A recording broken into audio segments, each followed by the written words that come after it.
السلام علیکم ناظرین، پروگرام چائے کی پیالی میں خوش آمدید۔ میں ہوں آپ کی میزبان حرین تبسم اور میرے ساتھ موجود ہیں ڈاکٹر طارق ہاشمی صاحب۔ السلام علیکم سر، آج کا جو میرا موضوع ہے وہ کسی لحاظ سے بڑا اہم ہے کہ انسان ارتقائی سفر میں جیسے جیسے تہذیب کی منزلیں طے کرتا چلا جا رہا ہے، وہاں فن موسیقی، مصوری، رقص، سنگ تراشی اور بہت سارے فنون لطیفہ بھی ہمارے ساتھ ساتھ سفر کرتے آ رہے ہیں، اور بلا شبہ آج جو ہے وہ فنون لطیفہ ہماری زندگی کا ایک نہایت اہم حصہ بن چکا ہے۔ تو سوال جو آج کا میرا ہے وہ اسی فنون لطیفہ کا ایک اہم جز موسیقی کے حوالے سے ہے۔ تو یہ آپ سے جاننا چاہتی ہوں کہ موسیقی کا اور شاعری کا کتنا گہرا رشتہ ہے، اور کیا ہم موسیقی کو شاعری سے الگ کر سکتے ہیں؟ دیکھیں حرین، ہمارے ہاں جو شخص شعر کہتا ہے، شاعر ہوتا ہے، تو اس کے لیے ایک خاص طرح کا وصف بیان کیا جاتا ہے کہ اس نے بہت موزوں طبیعت پائی ہے۔ اب یہ موزونیت کیا ہے؟ موزونیت جو ہے یہ صرف وزن اور بحروں کا جو شعور ہے وہ نہیں ہے، بلکہ اس کا مطلب یہ ہے کہ وہ یہ سمجھتا ہے کہ کون سا لفظ کہاں استعمال کرنا ہے، کس جملے میں الفاظ کی ترتیب کیسی ہوگی۔ یہ ترتیب جو ہے یہ جہاں عروض کا تقاضا ہوتا ہے وہاں موسیقی کا بھی تقاضا ہے۔ یعنی آپ سوال اٹھائیں نا کہ عام گفتگو میں، شور میں اور موسیقی میں کیا فرق ہے؟ تو عام گفتگو وہ ہوتی ہے کہ جو ہم کر رہے ہیں، ہمارے لفظوں میں کوئی ترتیب نہیں ہوتی ہے، ہم کسی بھی لفظ کو کسی بھی جگہ استعمال کر لیتے ہیں۔ اسی طرح شور جو ہے یہ ایک ایسی چیز ہے جس میں الفاظ بے ہنگم ہو جاتے ہیں اور ہم ذہنی طور پر کسی خلل کا شکار ہوتے ہیں۔ بالکل۔ لیکن موسیقی کیا ہے؟ موسیقی اسی موزونیت کا نام ہے کہ جو ہم شاعری کی اصطلاح کے طور پر استعمال کرتے ہیں۔ ناصر کاظمی نے تو مصوری اور موسیقی کو شاعری کی آنکھیں قرار دیا تھا کہ شاعری جو ہے وہ دیکھتی ہی ان دو فنون کے ذریعے ہے۔ مصوری کے ذریعے لفظوں کے اندر ایک تصویر بنتی ہے اور اس کے اندر جو آہنگ تشکیل پاتا ہے وہ موسیقی ہے۔ اچھا، آپ اگر تھوڑا پیچھے جائیں تو ہمارا جو فارسی ادب ہے اور پھر قدیم ہمارا جو ہندی ادب ہے اور جو ایک پوری شعری روایت ہے مشرق کی، اس میں بہت سارے ہمیں نام ایسے ملتے ہیں کہ جو بیک وقت شاعر بھی تھے اور بہت اچھے میوزیشین بھی تھے۔ مثلاً اگر ہم بہت پیچھے جائیں تو فارسی کے ایک شاعر تھے باربد، وہ شاعر بھی تھے، وہ میوزیشین بھی تھے۔ اسی طرح رودکی کہ جنہیں غزل کا پہلا شاعر کہا جاتا ہے، اگرچہ وہ غزل کے پہلے شاعر نہیں ہیں کیونکہ قصیدے کے اندر جو وہ تغزل قصیدہ سے متعلق شعر کہتے تھے تو اسے غزل کہا جاتا تھا، لیکن وہ شاعر بھی تھے اور موسیقار بھی تھے۔ برِ صغیر میں ایک بہت بڑی مثال حضرت امیر خسرو کی ہے کہ وہ شاعر بھی تھے اور میوزیشین بھی تھے۔ جہاں انہوں نے اوزان اور بہور کے نئے قرینے تلاش کیے، وہاں انہوں نے نئے راگ اور راگنیاں بھی ایجاد کی، اور انہی میں سے ایک راگ کا نام غزل ہے۔ تو شاعری اور موسیقی کا جو ساتھ ہے وہ نہ صرف یہ ہے کہ گہرا ہے بلکہ مستحکم بھی ہے، مضبوط بھی ہے۔ آپ دیکھیے نا، یہ جو میں نے آغاز میں کہا کہ فلاں کی طبیعت بڑی موزوں ہے، تو موزوں میں یہ ہوتا ہے کہ آپ نے لفظوں کو ایک خاص ترتیب سے لانا ہے، اور یہی کام موسیقی میں ہوتا ہے۔ یعنی ہم کبھی بھی عام نثری گفتگو کو موسیقی کے روپ میں نہیں ڈھال سکتے۔ موسیقی کے روپ میں وہی کلام ڈھلتا ہے کہ جو شعر کے روپ میں ہوتا ہے، جو شاعری کے آہنگ میں ہوتا ہے۔ یعنی آپ نے کبھی ایسا نہیں سنا ہوگا کہ آئیے فلاں کی آواز میں فلاں کا مضمون سنتے ہیں، کہ فلاں گا رہا ہے اور ہم اس کا مضمون سنتے ہیں، یا آئیے فلاں کی آواز میں ہم فلاں کا کالم سنتے ہیں۔ آپ ہمیشہ یہی سنتے ہیں کہ آئیے فلاں کی آواز میں فلاں کی غزل سنتے ہیں، نظم کو سنتے ہیں، ٹھیک ہے۔ اچھا، بہت ساری ہماری شعری اصناف ایسی ہیں، جیسے میں نے ابھی غزل کی مثال دی ہے، تو اسی طرح آپ دیکھیے کہ دوہا، یہ موسیقی کی اصطلاح بھی ہے، یہ شاعری کی اصطلاح بھی ہے۔ یہ ویسے تحت اللفظ میں بھی پڑھا جاتا ہے اور موسیقی کے ساتھ گا کے بھی پڑھا جاتا ہے۔ مشاعروں میں یہ جو غزل ہے یہ تحت لفظ میں بھی پڑھی جاتی ہے اور اس کو موسیقی کے ساتھ بھی پڑھا جاتا ہے۔ یہاں میں ایک چھوٹی سی وضاحت اور کر دوں، یہ جو ایک بحث ہوتی ہے کہ شاعری کے لیے وزن ضروری نہیں ہے، تو میں بھی اس بات کا قائل ہوں کہ شاعری کے لیے وزن ضروری نہیں ہے۔ اچھا، جب ہم یہ کہتے ہیں کہ فلاں چیز ضروری نہیں ہے تو اس کا مطلب یہ نہیں ہے کہ وہ بالکل ضروری ہے، یعنی ہم کسی بات پہ اڑ نہیں جائیں گے۔ یعنی اگر کوئی کلام ایسا ہے کہ اس پہ عروضی پابندی نہیں کی گئی ہے لیکن اس میں شریعت موجود ہے تو وہ شاعری ہے۔ لیکن یہاں یہ بھی خیال رکھنا چاہیے کہ موسیقی اور آہنگ اور عروض اور وزن اور بیر یہ ایک وصف ہے جو کلام کو تاثیر کی ایک اور نوعیت دیتا ہے۔ یعنی وزن کے بغیر بھی کلام پر اثر ہو سکتا ہے، لیکن وزن والے کلام کے اندر ایک خاص طرح کی تاثیر ہوتی ہے۔ آپ نے عموماً دیکھا ہوگا کہ جب ہم گفتگو کر رہے ہوتے ہیں یا ہم کسی کی تقریر سن رہے ہوتے ہیں یا خطاب سن رہے ہوتے ہیں تو بعض اوقات پورا گھنٹہ ایک گفتگو ہو جاتی ہے اور اس میں ہماری کبھی سماعت تیز ہو جاتی ہے، کبھی آہستہ ہو جاتی ہے، کبھی ہم اونگ بھی پڑھتے ہیں۔ لیکن جب شعر پڑھا جاتا ہے یا اس کے اندر کوئی موسیقی کا آہنگ آتا ہے تو ہم دیکھتے ہیں کہ سامعین اور ناظرین جو ہے وہ جاگ جاتے ہیں۔ اس کا مطلب یہ ہوا کہ جو شعری کلام ہے اور اس کے اندر ایک غنائیت بھی موجود ہے تو وہ کلام کو زیادہ پر اثر بناتی ہے۔ اچھا، یہ جو لفظ میں نے غنائیت بولا ہے تو موسیقی میں جیسے ہم راگ کے ذریعے گا کے ہم ایک خاص طرح کا ایسا آہنگ پیدا کرتے ہیں جو ہماری سماعت پہ، ہمارے مزاج پہ، ہمارے دماغ پہ ایک اچھا اثر ڈالتا ہے، تو یہی چیز جب شاعری میں آتی ہے، شاعری میں ایک چیز ہوتی ہے ہم اسے کہتے ہیں الیٹریشن، یعنی تکرار صوت۔ ہمارا جو علم بلاغت ہے اس میں جہاں شعر کے اور اچھے شعر کے اوصاف بیان کیے جاتے ہیں اس میں ایک یہ بھی ہے کہ اس میں اصوات اس ترتیب سے ہوتی ہیں کہ لفظوں کو ادا کرنے میں بھی حسن پیدا ہوتا ہے اور ان کو سننے میں بھی حسن پیدا ہوتا ہے۔ ایک میں یہاں اور اصطلاح بتاتا ہوں، اس کو ہم کہتے ہیں تنافر صوت۔ تنافر کیا ہوتا ہے؟ نفرت ہے، یعنی بعض اوقات ہم اس طرح کے الفاظ سن رہے ہوتے ہیں کہ ہماری سماعت پہ برا اثر پڑ رہا ہوتا ہے۔ دو اصوات جو آپس میں ٹکرا رہی ہوتی ہیں، ایک لفظ اگر ٹے پہ ختم ہوا ہے اور دوسرا ٹے سے شروع ہو رہا ہے تو ہم اس کو تنافر صوت کہتے ہیں کہ یہ کیا ہے کہ اس میں الفاظ آپس میں باہمی طور پر ٹکرا رہے ہیں، ٹھیک ہے۔ لیکن بعض اوقات شاعر جو ہے وہ اصوات کی ترتیب ایسی رکھتا ہے کہ اس کے اندر غنائیت پیدا ہوتی ہے، اس کے اندر موسیقیت پیدا ہوتی ہے۔ اس میں بطور خاص ہماری جو جیسے سپرنٹ وائسز ہیں، یعنی جو سین اور سواد اور اس کی آوازیں ہیں، شین کی آواز ہے، کس کا سلوک اب روک سکے گا عصر کا سیل استبداد۔ آپ دیکھیے کہ ایک سین کی آواز ہے جو مسلسل ایک تکرار کے ساتھ ایک غنائیت پیدا کر رہی ہے۔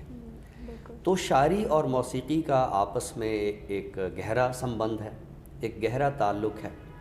ہاں یہ ضرور ہے کہ جو یہ کہتے ہیں کہ نثری شاعری بھی شاعری ہے تو ہم اسے انکار نہیں کرتے، نثری نظم بھی نظم ہے، ہم اسے انکار نہیں کرتے، لیکن یہاں اس بات کا بھی خیال رکھا جانا چاہیے کہ شاعری کے اندر جو موسیقی ہے اس کا جو وصف ہے وہ اس کے اندر زیادہ ایک تاثیر پیدا کرتا ہے۔ جب ایک کلام جو ہے ہم اس کو ایک غنا کے روپ میں دیکھتے ہیں، اس کو ہم گایا ہوا دیکھتے ہیں تو وہ ہم پر دوہرا اثر کرتا ہے۔ تو شاعری اور موسیقی کو ہم جدا نہیں کر سکتے، بلکہ شاعری کی جو پریزنٹیشن ہے، یونان میں شاعری کی پریزنٹیشن ڈرامے کی صورت میں ہوتی تھی، عربوں کے ہاں خطابت کی صورت میں ہوتی تھی، لیکن ہمارا یہ جو ایشیائی کلچر ہے جس میں آپ سمجھ لیں کہ ایران اور وسط ایشیا کی ریاستوں سے لے کر ہمارا ہند و پاک تک، اس میں شاعری کی پریزنٹیشن ہمیشہ میوزک کے ذریعے ہوتی رہی ہے۔ یعنی آپ دیکھیے کہ اسی تعلق کی بنیاد پہ ہماری جو فلم ہے وہ موسیقی سے الگ اس کا ابھی تک تصور نہیں تھا، اب اگرچہ تصور اور طریقے سے آیا ہے، ٹھیک ہے۔ تو فنون جیسے کہ آپ نے شروع میں بتایا کہ ہماری زندگیوں میں ایک خاص طرح کا جمالیاتی جو اس کا ترفع ہے وہ پیدا کرتے ہیں، تو ان کے مابین ایک تعلق بھی ہوتا ہے۔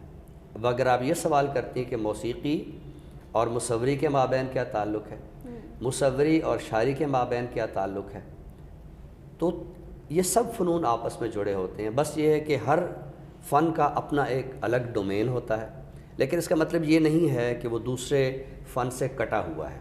یہ جو امیجزم کے اصطلاح ہے، آپ دیکھیے کہ شاعری کے اندر جب تصویر بنتی ہے، شاعری کے اندر جب مصوری ہوتی ہے، تو پھر یہ امیجزم ہے.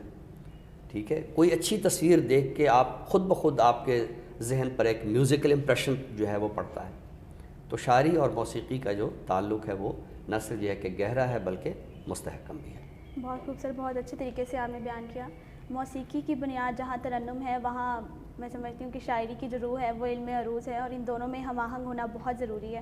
اور پھر جب یہ دونوں ہم آہنگ ہوتے ہیں تو پھر مطلب ان دونوں کے امتزاج سے جو ہے نا وہ دونوں کا حسن جو ہے وہ دوبالا ہو جاتا ہے. تو پروگرام کے اگلے حصے کی جانب بڑھتے ہیں، جس میں ایک ادبی اصطلاح کو پیش کرنے کا سلسلہ ہے. تو آج میں آپ سے پوچھنا چاہوں گی کہ یہ ڈی فیملرائزیشن کی اصطلاح کیا ہے؟ ایک انگریزی کا سادہ سا لفظ ہے فیملیئر. ہم اگر اس کا معنی سمجھ لیں تو پھر ہم اصطلاح کی طرف آتے ہیں. فیملیئر چیزیں وہ ہوتی ہیں یا وہ لوگ ہوتے ہیں کہ جو روزمرہ زندگی میں ہمارے شامل ہوتے ہیں اور ہم ان چیزوں سے آگاہ ہوتے ہیں. ٹھیک ہے، یعنی میں اس مضمون سے فیملیئر ہوں، اس کا مطلب میں اس مضمون سے آگاہ ہوں. ہمارے آس پاس کے جو لوگ ہوتے ہیں ہم ان سے فیملیئر ہوتے ہیں، وہ ہم سے فیملیئر ہوتے ہیں. اچھا، یہ جو فیملیئر ہونا ہے، یہ جہاں وصف ہے وہاں ایک عیب بھی ہے. عیب اس طرح ہے کہ بہت ساری چیزیں جن سے ہم پہلی بار آگاہ ہوتے ہیں، ہم ان کو پہلی بار سن رہے ہوتے ہیں، وہ ہمارے لیے بڑی امپورٹنٹ ہوتی ہیں کیونکہ ہم پہلی بار ان کو سن رہے ہیں، ہم پہلی بار ان سے آگاہ ہو رہے ہوتے ہیں. تو کیا وجہ ہوتی ہے کہ کچھ عرصے بعد جب ہم اس سے بہت زیادہ فیملیئر ہو جاتے ہیں تو وہ ہمارے لیے اس طرح اہم نہیں رہتا، وہ چیز ہمارے لیے اہم نہیں رہتی ہے. ٹھیک ہے، ہمارے حواس، ہماری سماعت، ہماری بصارت، ہماری گویائی اس سے بہت زیادہ فیملیئر ہو گئی ہے. تو جب چیزیں فیملیئر ہو جاتی ہیں تو ان کی اہمیت بھی قدرے کم ہو جاتی ہے. یہ جو اصطلاح آپ نے بتائی ہے ڈی فیملیرائزیشن، یہ روسی حیت پسندوں نے یہ اصطلاح استعمال کی ہے اور اس کا اردو میں ترجمہ کیا گیا ہے اجنبیانہ. یعنی کوئی چیز کہ جس سے آپ بہت زیادہ شناسا ہیں، اس سے آپ قدرے اجنبیت پیدا کر دیں. اچھا، جب آپ کس چیز میں اجنبیت پیدا کرتے ہیں تو اس کے دیکھنے میں، اس کو محسوس کرنے میں ہم ایک نیا پن محسوس کرتے ہیں. اچھا، میں نے تو خیر اس کو یعنی اس کا لفظی ترجمہ نہیں کیا، میں اس کو کہتا ہوں نو شناسیانہ، کہ آپ ایک چیز سے شناسا پہلے سے ہیں لیکن آپ تھوڑا سا ایک بریک لے کے آپ اس سے ایک نئی شناسائی پیدا کرتے ہیں. ٹھیک ہے، تو یہ جو نئی شناسائی ہوتی ہے، میں نے شاید پہلے بھی کسی پروگرام میں ایک مثال دی ہوگی کہ ایک ماحول کہ جو ہم آس پاس دیکھ رہے ہیں وہ ہمارے لیے بڑا فیملیئر ہوتا ہے، لیکن اسی ماحول کو ہم جب آئینے میں دیکھتے ہیں تو ایک تھوڑا سا ہمیں نیا پن محسوس ہونا شروع ہو جاتا ہے. ہمیں ایسے لگتا ہے جیسے یہ ماحول جو ہے وہ قدرے نیا ہے. ہم نے ایک اصطلاح اور بات کی تھی کلیشے کی. کلیشے بھی یہی ہوتا ہے کہ چیزوں سے ہم بہت زیادہ فیملیئر ہو جاتے ہیں تو اس کی تاثیر جو ہے وہ ختم ہو جاتی ہے یا کم ہو جاتی ہے. تو ڈی فیملیرائزیشن کی اصطلاح یہ ہے کہ شعر کے اندر، ادب کے اندر لفظ کا ایسا استعمال کیا جائے کہ قاری جو ہے اس سے ایک نیا پن محسوس کرے. اگر آپ وہ الفاظ کے جو ایک روایت میں چلے آ رہے ہیں آپ انہیں استعمال کر رہے ہیں تو وہ جب پہلی بار استعمال ہوئے ہوں گے تو ان کے اندر ایک تاثیر ہوگی. بہت ساری شخصیات ایسی ہوتی ہیں ہمارے لیے بڑی پرکشش ہوتی ہیں، لیکن وہ پرکشش پہلی دوسری ملاقات تک ہوتی ہے. جب ہم ان سے بہت زیادہ فیملیئر ہو جاتے ہیں تو ان کی جو شخصیت کی وہ ایک شکو ہے یا مقام ہے وہ ہماری نظروں میں نہیں رہتا ہے. تو ڈی فیملیرائزیشن کا مطلب یہ ہے کہ آپ اشیاء کو، یعنی ایک جو سمجھے کہ یہ ایک طرز حیات بھی ہے، طرز فکر بھی ہے، طرز احساس بھی ہے، کہ آپ اشیاء کو ایک نئے انداز سے دیکھیں، نہ کہ وہ انداز کہ جو معاشرے میں پہلے سے چلا آ رہا ہے اور آپ اس سے ذہنی طور پر آگاہ ہیں، اور جب آپ بہت زیادہ اس سے ایک فیملیئر ہو جاتے ہیں تو اس کی اہمیت بھی ختم ہو جاتی ہے. تو ڈی فیملیرائزیشن مین اشیاء کا ایک ادراک نو، عناصر کا ایک فہم نو، جب آپ اشیاء کو نئے انداز سے اس کا فہم حاصل کرنے چاہتے ہیں تو پھر وہ چیزیں آپ پر نئے انداز سے کھلتی ہیں۔ گویا کہ زندگی کو، زندگی کے عمل کو، آس پاس کے ماحول کو، افکار کو، نظریات کو ایک نئے انداز سے دیکھنا، یہ ڈی فیمنائزیشن ہے۔ بہت خوبصورت۔ چائے کی پیالی کے ذریعے یہ جو ادبی اصطلاح کا سلسلہ ہے یہ بلا شبہ اردو ادب کے طلباء کے لیے بے حد مفید ہے، اور بذات خود مجھے بہت فائدہ ہوتا ہے اس سلسلے سے۔ تو پروگرام کے آخری حصے کی جانب بڑھتے ہیں، جو کہ ایک مزید ایک مفید سلسلہ ہے کتاب کو پیش کرنے کا۔ تو سر آج کون سی کتاب ہم تعارف کے لیے پیش کرنے جا رہے ہیں؟ آج ہم جس کتاب کا تعارف پیش کر رہے ہیں وہ بڑی گرما گرم کتاب ہے۔ گرما گرم ہے؟ ہاں، گرما گرم سے مراد یہ نہیں ہے کہ اس کے اندر بڑی کوئی ہاٹ قسم کی ڈسکشن ہے۔ تو یہ جو آج ہم کتاب کا تعارف پیش کر رہے ہیں یہ بالکل ابھی تازہ ہی شائع ہوئی ہے، یعنی یہ میرے ہاتھ کوئی کل پرسوں آئی ہے، اور بہت ہی عمدہ کتاب ہے۔ ہماری جو جدید غزل ہے اس میں کچھ نام ایسے ہیں جو بہت زیادہ ایک انفرادیت رکھتے ہیں، اور ہماری پاکستانی غزل کی تاریخ میں ان سب شعراء کو ایک الگ زاویے سے دیکھا جاتا ہے۔ تو یہ ایک کتاب آئی ہے 5 صاحب اسلوب شاعر، 5 صاحب اسلوب شاعر، اور اس میں جن شاعروں کو منتخب کیا گیا ہے ان میں ایک نام محبوب خزاں ہے، دوسرے شکیب جلالی ہیں، تیسرے غلام محمد قاصر ہیں، چوتھے ثروت حسین ہیں، اور 5ویں جمال ثانی ہیں۔ اچھا، یہ جو شعراء میں نے نام لیے ہیں اور اس کے اندر شامل ہیں، یہ وہ شعراء ہیں جو اپنے وقت میں کوئی بہت زیادہ یعنی مقبولیت جیسے ایک مشاعروں میں ہوتی ہے نا، ان کو ویسی مقبولیت نہیں ملی۔ یعنی ایسا بھی نہیں ہے کہ یہ کوئی گمنام شعراء ہیں، ان شعراء کو جانا جاتا ہے، ان شعراء کو پڑھا جاتا ہے، لیکن یہ وہ شعراء ہیں کہ جن کا قاری بڑا صاحب ذوق ہوتا ہے، بہت زیادہ تربیت یافتہ شاعر ہوتا ہے۔ تو میں اگر ان کے کچھ شعر یہاں اگر پڑھوں گا تو پھر ہمارے قارئین کو اندازہ ہوگا کہ یہ اچھا یہ وہ شاعر ہیں کہ جن کا ہم نے یہ والا شعر سنا ہوا ہے، ہمیں ان کا نام نہیں آتا۔ مثلاً میں اگر محبوب خزاں کا شعر پڑھوں، یہ جو ہم کبھی کبھی سوچتے ہیں رات کو، اچھا اس شعر کا ذرا آہنگ بھی دیکھیے گا کہ یہ ویسا آہنگ نہیں ہے جو عام طور پر بحریق ہمارے یہاں مستعمل اختیار کی جاتی۔ یہ جو ہم کبھی کبھی سوچتے ہیں رات کو، رات کیا سمجھ سکے ان معاملات کو، ایک الگ کیفیت ہے۔ رات کو اس نے ایک پرسونیفائی کیا ہے۔ اچھا اسی طرح جو شکیب جلالی ہیں، یہ تو خیر مقبول بھی یوں ہوئے تھے کہ ظاہر ہے کہ زندگی میں ایک خاص طرح کا ان کا سانحہ ہے جو ان کے موت کا سبب بنا، لیکن بہت کمال کی غزل کہی، آ کے پتھر تو میرے صحن میں 2-4 گرے، جتنے اس پیڑ کے پھل تھے پس دیوار گرے۔ تو یہ شکیب جلالی ہیں۔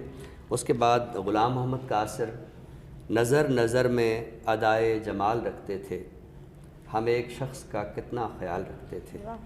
تو اسی طرح اس میں جو تیسرے شاعر ہیں وہ ثروت حسین ہیں۔